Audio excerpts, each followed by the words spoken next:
Welcome back, everyone. This is DA Sports. I'm your host, DASASIN. Thanks for tuning in again. This is episode number 9. Today we got a few things to get into. We are going to recap the question of the week from last week. We're also going to recap my NFL picks from last week, including the pick 3, the lock of the week, and my underdog pick of the week. And then lastly, we're going to get into my top 5 and worst 5 after NFL week number 5. Now, for those new to my list, every 5 weeks, instead of giving you just the top 5 and worst 5, I'm actually going to give you a ranking of all 32 teams. So there'll be more detail about the top 5 and worst 5, but once I get into 6 through 27, I'm just going to run off the team names with the ranking that I put them in. So, well, let's get into it. Okay, so those that don't remember, the question of the week from last week's episode was, which injury was most impactful? So remember, there was 5 choices I gave you. It was Tua Tagovailoa, it was Rashee Rice, it was Christian McCaffrey, it was A.J. Brown, and it was Cooper Kupp. Now, the feedback was mixed again. There was pretty much at least one person who voted for every single person in the group. Some of them had to do a lot with, the team they rooted for. But for those who were giving just an objective pick based on, not the team they root for, it was actually an even split between Christian McCaffrey and Tua Tagovailoa. Now, I definitely understand why people would vote for those two. Both of those teams haven't performed up to the expectations that people thought they were going into the season. And both of the teams can equate some of that lack of performance to 2 of their biggest stars not being in the game. Now, personally, I went through the list myself, and I actually think it's a different person. So to me, the person whose injury was most impactful is actually Cooper Kupp. And here's why. So every single one of these injuries were players who are highly productive for said team. In most of these cases, these players were either number 1 and number 2 player in terms of scoring or usage rate, right? But in terms of Cooper Kupp, his injury was compounded by the fact that their other star receiver got hurt the week before. So if you remember, Puka Nacua got hurt week 1, and so there was already a heavier load placed upon Cooper Kupp going into week 2. And then for him to get hurt week 2, and in an offense that's heavily based on receivers with a lot of motion and finding space to get open, and Cooper Kupp being Matt Stafford's favorite receiver, his injury seemed to be the worst and most impactful of all to me. The Rams right now are only 1-4, which a lot of people wouldn't have expected them to only have 1 win through 5 games so far. And I definitely think that a lot of that is attributed to the injury of Cooper Kupp. Now, thankfully, in his case, he should be back sometime during the season. In the case of Rashee Rice, he's going to be out for the season. And in the case of Christian McCaffrey, it's still unknown. So those two are, very impactful in a sense of their length of time. But ultimately, based on where the team is now and where they were expected to be and how much productivity they lost from said injury, I do believe that Cooper Kupp was the most impactful injury out of the 5 that I gave you. All right, so next we're going to get into my NFL Sunday picks from last episode. And unfortunately, this was not a good week. Now, I know it was not a good week for a lot of people making predictions.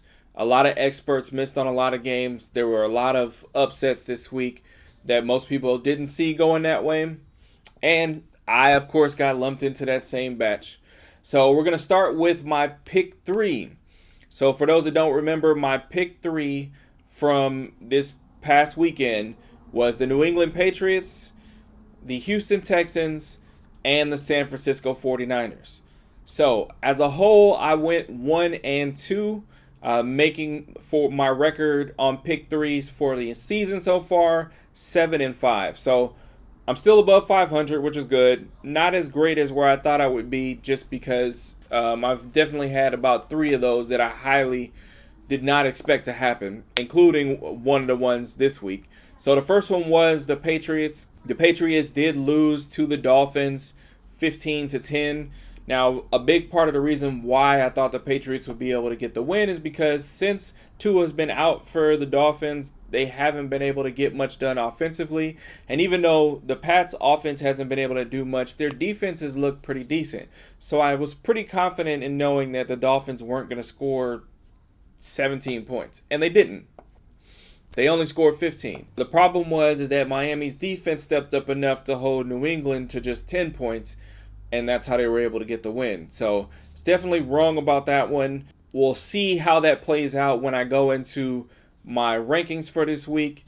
And you'll see how that has affected their overall rank based on where they were in last week's top 5 and worst 5 and where they fall in this week's all 32 ranking.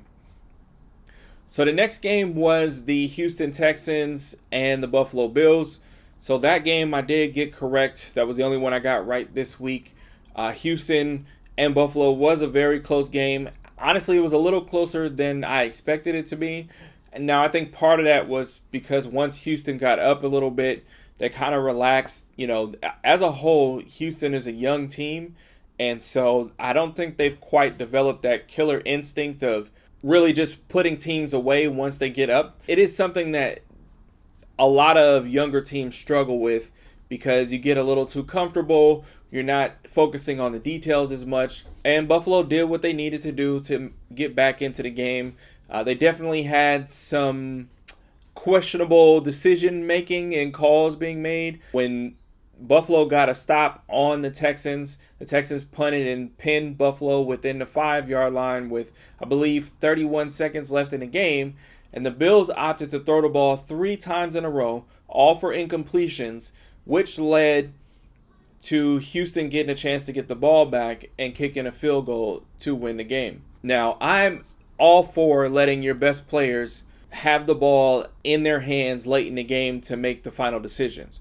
But because the Bills' receiving core is not really elite, he can only do so much. Now, I'm not taking the blame off of Josh Allen, because at least 2 of those 3 throws on that last drive were just bad throws. So that's on Josh Allen.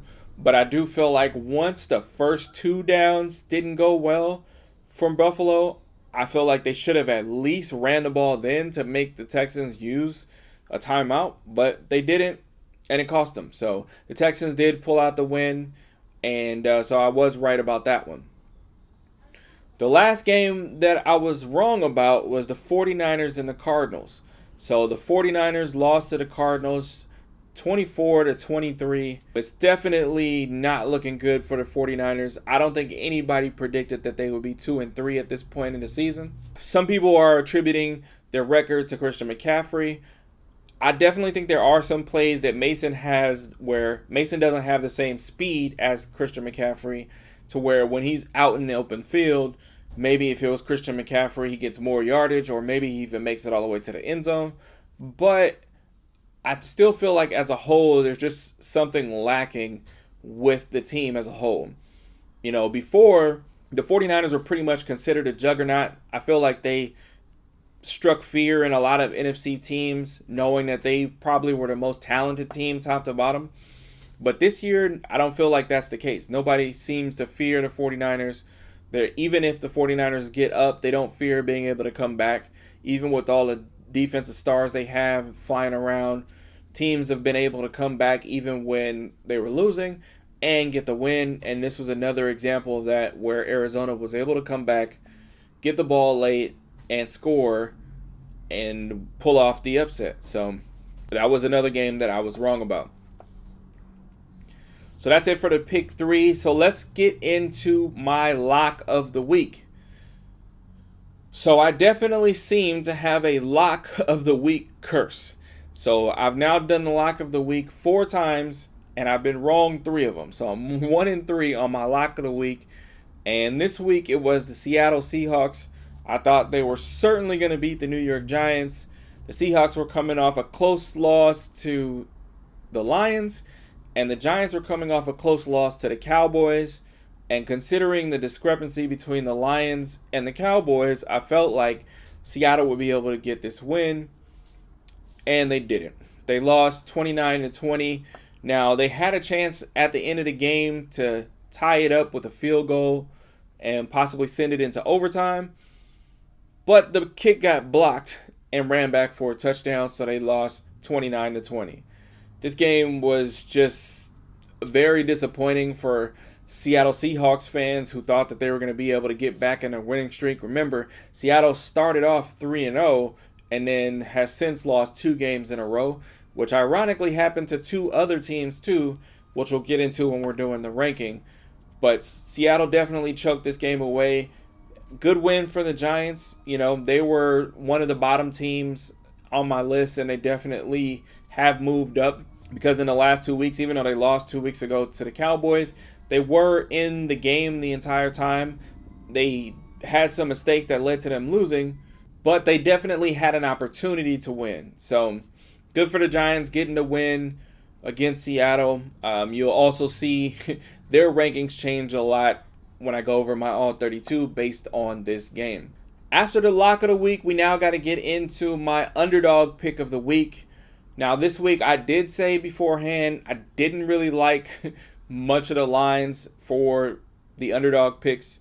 Now, granted, the Giants and the Cardinals would have qualified for my underdog pick of the week as teams who were favored to lose by more than 3 points and ended up winning.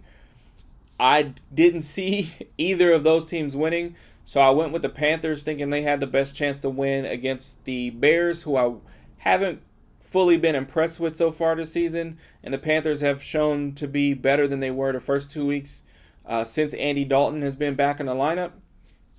But I was dead wrong. Now, granted, again, like I said, I clarified beforehand that I didn't have much hope in this pick. It was just the one that I felt was the most likely for it to happen. But I was wrong nonetheless. So 0-1 this week, 1-3 overall so far this season. And the Panthers got beat down by the Bears. The final score was 36-10. The Bears had a field day. Caleb Williams, I think it was the first game he threw for over 300 yards.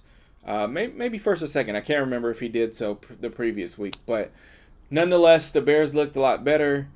And the Panthers looked pretty close to how they looked before. And they weren't able to pull off the upset win. The Bears covered easily. It might have been the largest victory this entire weekend. So it is what it is. Sometimes I get them right, sometimes I don't. This week just wasn't one of those weeks. All right, so now we got to get into the top 5 and worst 5 NFL rankings after week number 5. Now, as I mentioned in the beginning of the episode, every 5 weeks, instead of just giving you the top 5 and worst 5, I will also give you my ranking for all 32 teams. Now, the top 5 and worst 5, I'll give you the same level of detail that I normally do, but the ones in between, I'm just going to list off the teams and where I have them ranked. Now, since we now have every single team with at least 1 win and only 2 undefeated teams, after the 2 undefeated teams, everybody is not just simply in order of their record.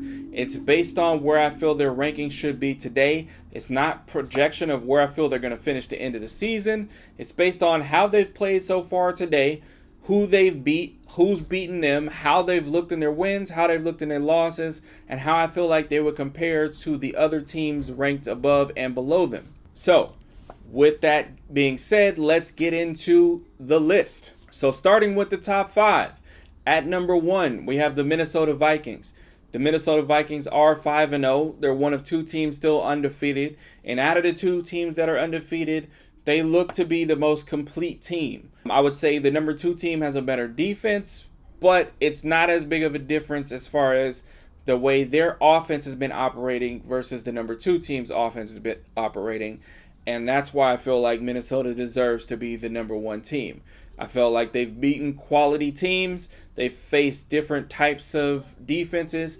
and had to do it in different ways, and nonetheless have been able to win every single game, including this weekend where they went out to London and beat the Jets. So Minnesota remains at the number 1 spot. At number 2, we have the Kansas City Chiefs. The Chiefs are also 5-0.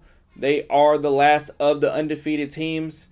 Again, they have dealt with a rash of injuries, but still managed to find a way to keep winning. This week was the best week for the offense.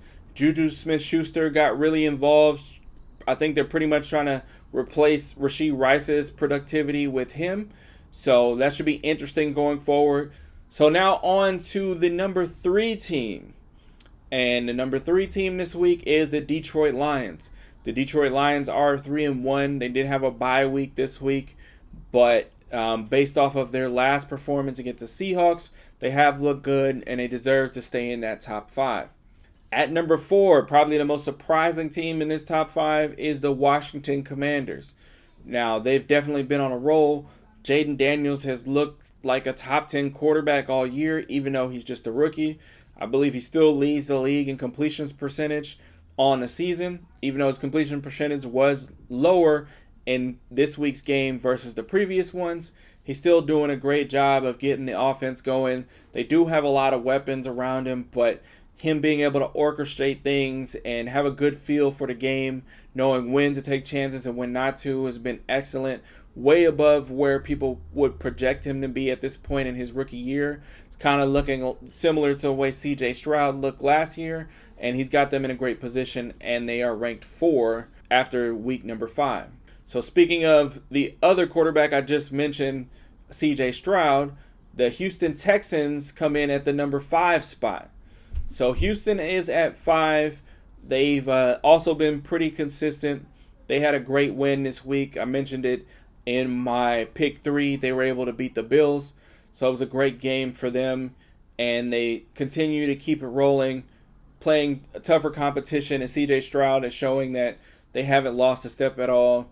And he's been able to get their weapons involved all around. And their defense still flies around and makes plays when they absolutely have to have it. All right, so now we're going to get into 6 through 27. So at number 6, we have the Baltimore Ravens, who are 3-2. At number 7, we have the Denver Broncos, who are also 3-2. At number 8, I have the Atlanta Falcons, who are also 3-2. At number 9, I have the Tampa Bay Buccaneers, who are also 3-2. At number 10, I have the Philadelphia Eagles, who are 2-2. At number 11, I have the Green Bay Packers, who are 3-2. At number 12, I have the Buffalo Bills, who are 3-2. At number 13, I have the New Orleans Saints, who are 2-3. At number 14, I have the Dallas Cowboys, who are 3-2. At number 15, I have the Pittsburgh Steelers, who are 3-2. At number 16, I have the Cincinnati Bengals, who are 1-4. At number 17, I have the New York Giants, who are 2-3. At number 18, I have the Seattle Seahawks, who are 3-2. At number 19, I have the Indianapolis Colts, who are 2-3. At number 20, I have the Arizona Cardinals, who are 2-3. At number 21, I have the Chicago Bears, who are 3-2. At number 22, I have the Los Angeles Rams, who are 1-4. At number 23, I have the Los Angeles Chargers, who are 2-2. At 24, I have the San Francisco 49ers, who are 2-3. At 25, I have the New York Jets, who are 2-3. At 26, I have the Carolina Panthers, who are 1-4. At 27, I have the Las Vegas Raiders, who are 2-3. And now time for our worst 5. So at 28, I have the Tennessee Titans, who are 1-3. Now Tennessee finally were able to get a win a couple weeks ago. So they moved out of that winless column. They were able to beat the Miami Dolphins. But as you can tell, considering they haven't been mentioned, beating the Dolphins isn't much of a prize. The Dolphins aren't a good team, so they still belong in this bottom 5. We'll see if they can finally get Will Levis together or if they just move on completely from him. They probably should, but we won't know until this upcoming week for sure. At 29, we have the Cleveland Browns at 1-4. Now, Cleveland has just looked terrible. Their offensive lines, even as they start to get more healthy, still looks in shambles. But more importantly, Deshaun Watson just looks like a shell of himself. His footwork is terrible. His follow through on his throws has been terrible. He's missing throws here and there. He doesn't look to. Honestly, the biggest thing I feel like is that he just doesn't seem to have the same level of confidence that he did when he was in Houston. Now, maybe that's due to all the stuff that he used to be able to do outside of work. I don't know. But somebody needs to do something to figure it out. Maybe he needs to do some like hypnosis or some therapy or something to get his mindset back, because he does not look like a starting caliber quarterback right now. And Cleveland has enough talent overall that they should be a lot better than they are, and they're just not getting it done. They look putrid on offense, and that's why they are this low in the rankings and probably going to stay here until something else clicks. At number 30, we have the Jacksonville Jaguars at 1-4. Now, Jacksonville finally was able to get a win this week. They were able to beat the Colts. For some reason, they seem to always have the Colts name. I believe this is like the 11th win in a row against the Colts. They were able to pull it off. I still don't like what I see from them overall, which is why they remain in this bottom 5. Yes, they got a win, but the game was really close. They could have easily lost.